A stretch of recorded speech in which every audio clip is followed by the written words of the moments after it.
శ్రీమద్ వాల్మీకి రామాయణం యుద్ధకాండం 120వ సర్గమునందు బ్రహ్మాది దేవతలు శ్రీరాముని స్తుతించుట, బ్రహ్మదేవుడు ఆ ప్రభువు యొక్క దివ్య వైభవములను గూర్చి ప్రస్తావించుట గురించి వివరింపబడినది. వానర రాక్షసుల ఆహాకార ధ్వనులు విని ధర్మాత్ముడైన శ్రీరాముడు ఎంతయో దుఃఖితుడై వ్యాకులతతో కన్నీరు గార్చుచు క్షణకాలము పాటు ఆలోచనలో మునిగెను. పిమ్మట యక్షరాజైన కుబేరుడు, పాపాత్ములను శిక్షించువాడగు యముడు, సహస్రాక్షుడైన దేవేంద్రుడు, శత్రు సంహార దక్షుడైన వరణుడు, వృషభధ్వజుడు, ముక్కంటి, సర్వసంప్రభువు అయిన శంకరుడు, బ్రహ్మవేత్తల్లో శ్రేష్ఠుడు, సకల లోకములకు సృష్టికర్తయు అయిన బ్రహ్మదేవుడు మొదలగు వారందరూ సూర్యకాంతులను వెదజల్లడి తమ విమానములపై పయనించి వచ్చి లంకానగరమునకు చేరిరి. పిమ్మట వారు రాముని సమీపమున నిలిచిరి. అనంతరము ఆ దేవతా ప్రముఖులు ఆభరణములతో అలంకృతమై ఉన్న తమ దీర్ఘ బాహువులను చాచి ప్రాంజలియే నిలిచియున్న శ్రీరామునకు ఇట్లు నివేదించిరి.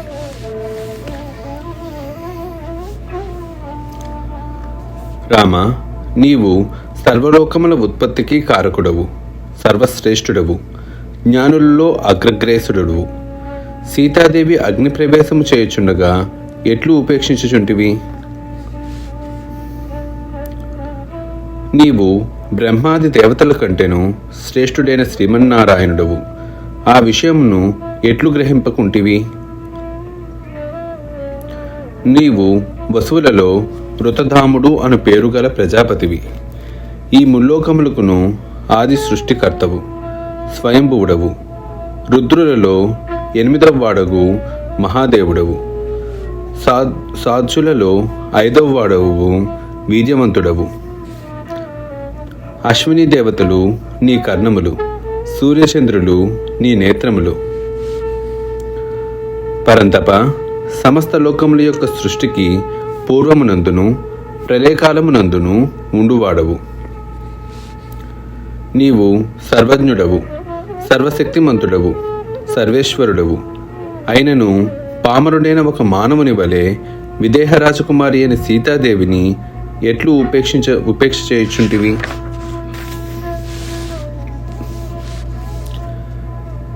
లోకేశ్వరుడైన రాఘమునితో ఆ లోకపాలురు ఇట్లు పలుకగా, ధర్మాత్ముల్లో శ్రేష్ఠుడైన శ్రీరాముడు ఆ దేవతా ప్రముఖులతో ఇట్లు పలికెను.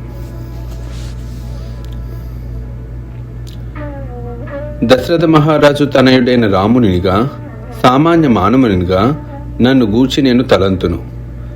నేను ఎవరినో, ఎవరివాడనో, ఏలవచ్చితినో బ్రహ్మదేవుడు నాకు వివరింప ప్రార్థన. ఇట్లు పలుకుచున్న రామునితో వేదవేత్తల్లో శ్రేష్ఠుడైన బ్రహ్మదేవుడు ఇట్లు వచించెను. సత్యపరాక్రమ రామ, యథార్థములను తెలిపెదను వినుము. నీవు జగత్కారుడువైన నారాయణుడవు, సద్గుణైశ్వర్య సంపన్నుడవు. నీకు ఈ జగత్తు ఒక క్రీడా పరికరం. లక్ష్మీదేవి నీ వక్షస్థలమున నిరంతరము నివసించుచుండును. నిరుపమానమైన సుదర్శన చక్రము నీ ఆయుధము. నీవు సర్వవ్యాపకుడవు. ఏకశృంగము గల వరాహమూర్తివై భూమండలమును ఉద్ధరించితివి. సర్వకాలముల యందును లోక కంటకులను తునుమాడువాడవు. నాశనము లేనివాడవు, పరబ్రహ్మవు. షడ్భావి వికారములు లేనివాడవు, ఆది మధ్యాంతర రహితుడవు. సర్వలోకములకు శ్రేయస్సును గూర్చడి ధర్మస్వరూపుడవు, జగన్నాథుడవు. ధర్మార్థకామ మోక్షములనడి చతుర్విధ పురుషార్థములను అనుగ్రహించువాడవు. శార్జ్గము అను ధనుస్సును ధరించువాడవు. ఇంద్రియములు జయించిన వాడవు. సర్వప్రాణుల హృదయముల యందు నివసించువాడవు. నిత్యానిత్య వస్తువులకు అతీతుడవు. ఆశ్రితులను రక్షించుటయందు భంగపాటు లేనివాడవు. నందకము అను ఖడ్గమును కలిగియుండు వాడవు. విశ్వమునందంతటను వ్యాపించియుండు వాడవు.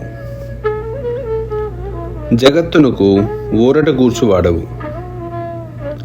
మిగుల బలశాలివి. దేవతల సేనలకు సర్వాధిపతివి. సమస్త ప్రాణికోటిని నడిపించువాడవు. సద్విచక్షణుడవు. శుద్ధ సత్వ స్వరూపుడవు. ఆశ్రితుల అపరాధములను క్షమించువాడవు.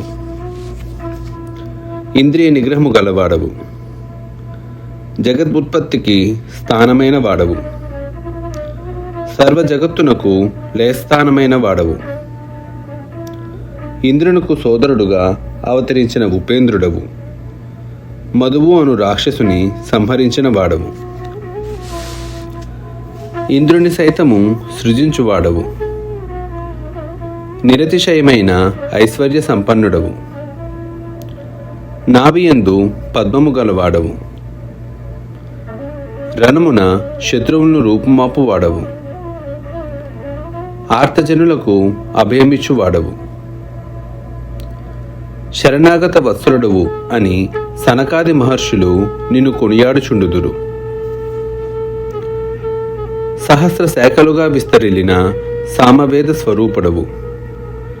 వేదములచే స్తుతింపబడు వాడవు. నిత్య నైమిత్తిక కార్యక్రమముల యందు ప్రజలను ప్రేరేపించువాడవు. సర్వశ్రేష్ఠుడవు. ముల్లోకములకు కర్తవు. పరమస్వతంత్రుడవు. ముక్తులకును సాధకులైన భక్తులకును ఆశ్రమైన వాడవు. సృష్టికి పూర్వమే ఉన్నవాడవు. యజ్ఞస్వరూపుడవు. ఆశ్రావయ అస్తుశ్రషౌట్ యజ యజామహే యజ అను 17 అక్షరముల సంపుటితో ఆరాధింపబడు వాడవు. ఓంకార స్వరూపుడవు. ఉత్కృష్టమైన తపస్సులచే సేవింపబడు వాడవు. నీవు అనంతమైన మహిమ కలవాడవు కావున నీ ఆవిర్భావమును గాని తిరోభావమును గాని ఎవరునూ ఎరుగరు. నీ స్వరూప స్వభావములను గూర్చి వేదములు గాని వైదికులు గాని ఏమాత్రమునూ ఎరుగరు. నీవు సర్వాంతర్యామివి కనుక బ్రాహ్మణుల యందును గోవుల యందును సకల ప్రాణుల యందును అన్ని దిక్కుల యందును ఆకాశమునందును పర్వతముల యందును వనముల యందును వ్యాపించియుండు వాడవు. నీవు అసంఖ్యాకములైన శిరస్సులు నేత్రములు పాదములు గలవాడవు. లక్ష్మికి నిలయమైన వాడవు. సకల ప్రాణులకును పర్వతములతో గాని సమస్త భూమండలములకు నీవే ఆధారము. ప్రళయకాలమునందు లోకమంతయు జలమయమైనప్పుడు నీవు శేషశాయివై చిరంజీవులైన మార్కండేయాది మహర్షులకు దర్శనమిత్తువు. దైవగంధర్వ దానములతో కూడిన ముల్లోకములను ధరించుచుండుదువు. శ్రీరామ, నేను నీ హృదయమును, సరస్వతీదేవి నీ జిహ్వ. ప్రభు, పరమబ్రహ్మస్వరూపుడవైన నీ అంగముల యందలి రోమములు దేవతలు. నీవు కనురెప్పలు మూసినచో రాత్రి ఏర్పడును, కనులు తెరిచినచో పగలోగను. నీ ఉశ్వాస నిశ్వాసములే వేదములు. కింబహున నీవు లేనిది ఏదియునూ లేదు. స్వామి, ఈ జగత్తంతయును నీ శరీరము, పృథ్వీ అంతయు నీ స్థిరస్వరూపము.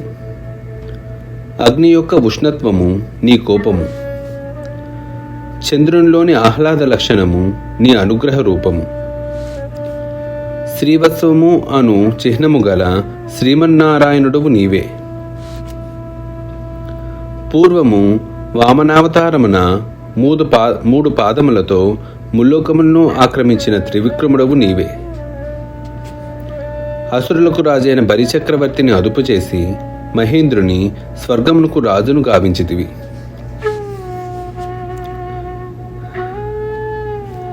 సీతాసాధ్వియే లక్ష్మీదేవి, నీవు శ్రీ మహావిష్ణుడువు. రాబోవు ద్వాపర యుగంలో దుష్ట శిక్షణకై శిష్ట రక్షణకై అవతరించు శ్రీకృష్ణ భగవానుడవు నీవే. లోకకంటకుడైన రావణుని వధించుటకై ఈ భూలోకమున మానవ రూపమున అవతరించితివి.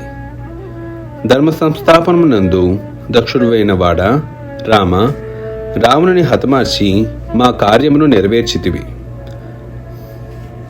కావున నీ సంకల్ప ప్రకారము నీవు నీ పరంధామమునకు చేరుము. రఘురామ, నీ తేజోబల పరాక్రమములు అమోఘములు. నీ దర్శనము అత్యంత ప్రభావాన్వితము. నిన్ను స్తుతించుట వలన ఐషికాన్ముష్మిక ఫలములన్నీనూ లభించును. అనన్య భక్తితో నిన్ను సేవించిన వారి మనోరథములన్నీనూ ఈడేరును. రామ, పురాణ పురుషుడవు, పురుషోత్తముడవు, నిత్యుడవు, పరమబ్రహ్మవు అయిన నిన్ను ప్రగాఢమైన భక్తితో సేవించిన వారికి లౌకికములైన సకల భోగములను అలౌకికములైన మోక్షాదులను లభించును. ఈ శ్రీమాస్తవము వేద ప్రతిష్ఠితమైనది, ఋషిప్రోక్తమైనది, శాశ్వతమైనది, పురాతనమైనది ఇతిహాసము. దీనిని కీర్తించిన మానవులకు పునరావృత్తి ఉండదు, కైవల్యము ప్రాప్తించును.